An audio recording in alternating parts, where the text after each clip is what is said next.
Salut à tous, aujourd'hui c'est la dernière vidéo de l'année et comme vous pouvez le voir, je suis désynchronisé. En fait c'est volontaire parce que l'intro que j'avais tournée, elle était un peu trop chiante. Donc l'idée aujourd'hui c'est de fabriquer une ceinture simple. Je vous montre pas à pas comment on fait. Comme ça, si vous n'avez pas encore fait vos cadeaux de Noël, vous avez encore le temps. Mais bon, il va falloir se dépêcher quand même, hein, au bout d'un moment. Moi j'avais besoin de m'en faire une de toute façon, donc autant en profiter. Allez, c'est parti.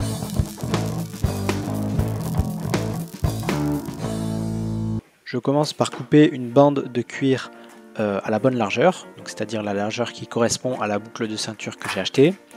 Donc là, j'avais acheté du cuir qui était déjà en bande, mais j'ai besoin de le recouper pour avoir la bonne largeur. Donc pour ça, moi j'utilise un coupe-bande, mais vous pouvez aussi très bien couper au cutter. Pour faire la pointe de ceinture, j'utilise un emporte-pièce que j'ai conçu dans la vidéo précédente. Je vous mets une fiche en haut à droite. Évidemment, vous pouvez couper là aussi au cutter, ça sera éventuellement un petit peu moins symétrique et droit, mais ça fait largement l'affaire. J'utilise maintenant un outil pour abacarrer tout le contour de la ceinture, ça va me faciliter le travail de tranche qui interviendra plus tard et qui permettra de faire un arrondi tout lisse sur tout le tour de la ceinture pour avoir un rendu super joli. Comme vous le savez, j'adore mettre mon logo et j'en profite pour vous rappeler que j'ai expliqué dans plusieurs vidéos, notamment l'avant-dernière, comment faire une empreinte en impression 3D pour imprimer un logo sur le cuir. Donc pour ça, pour rappel, je mouille le cuir avant afin qu'il soit assez humide et ensuite je viens serrer l'empreinte contre le cuir dans un étau dans ce cas-là.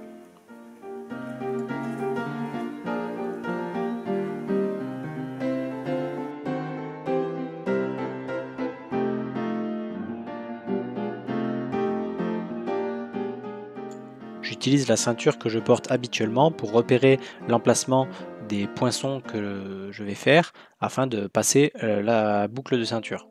Donc pour ça, je fais des points réguliers autour du point le plus utilisé de ma ceinture actuelle.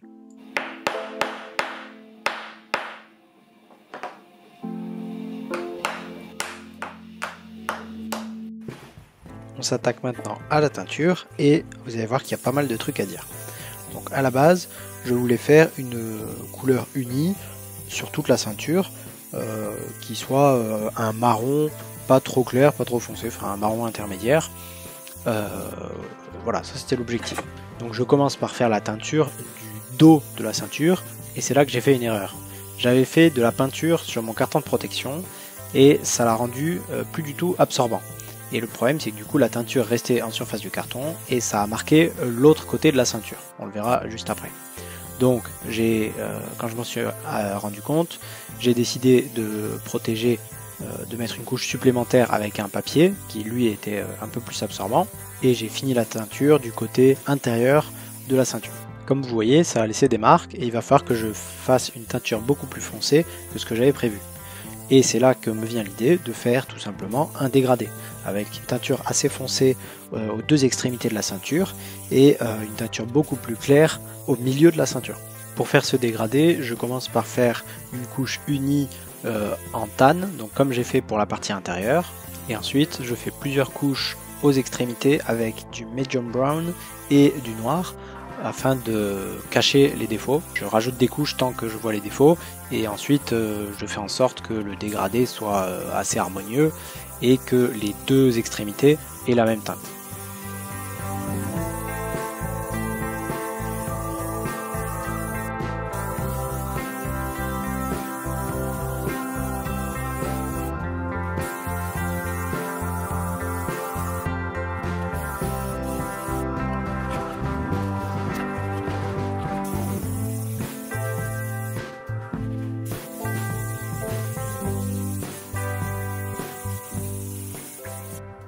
Donc vous pouvez voir justement sur ce plan là que le dégradé se fait sur le long de la ceinture et que moi je le trouve plutôt harmonieux. Donc là j'applique de l'huile de pied de bœuf, ça permet de nourrir le cuir, de le rendre plus souple et de donner un petit peu de lumière si on peut dire à la couleur.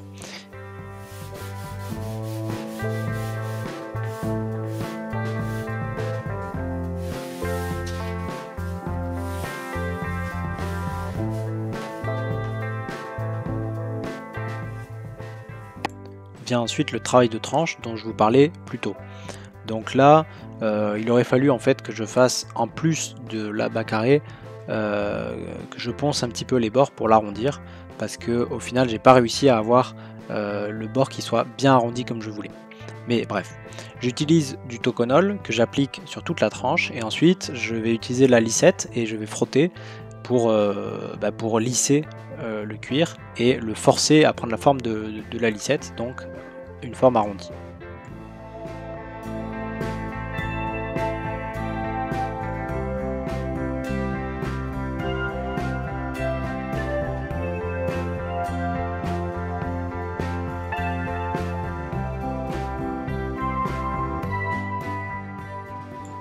Je viens ensuite appliquer un produit de finition pour protéger le cuir, et en plus ça lui donne un petit peu de reflet.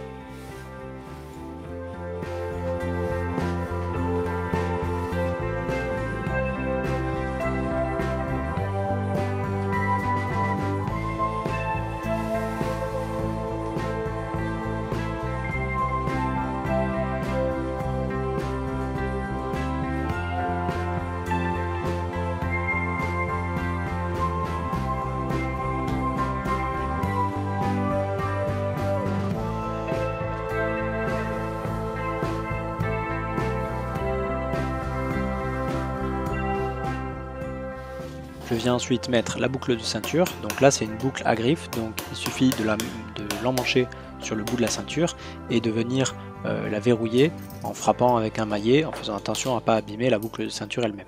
Donc c'est une boucle qui est très pratique, elle est facile à mettre, il n'y a pas de couture et on peut même la changer si on veut. Et voilà! J'espère que cette vidéo vous aura plu, n'hésitez pas à laisser un petit commentaire, un pouce et la partager. En tout cas, moi je vous retrouve dans 4 semaines, parce que je vais faire une petite pause pour les vacances de Noël. Merci d'avoir regardé et à la prochaine.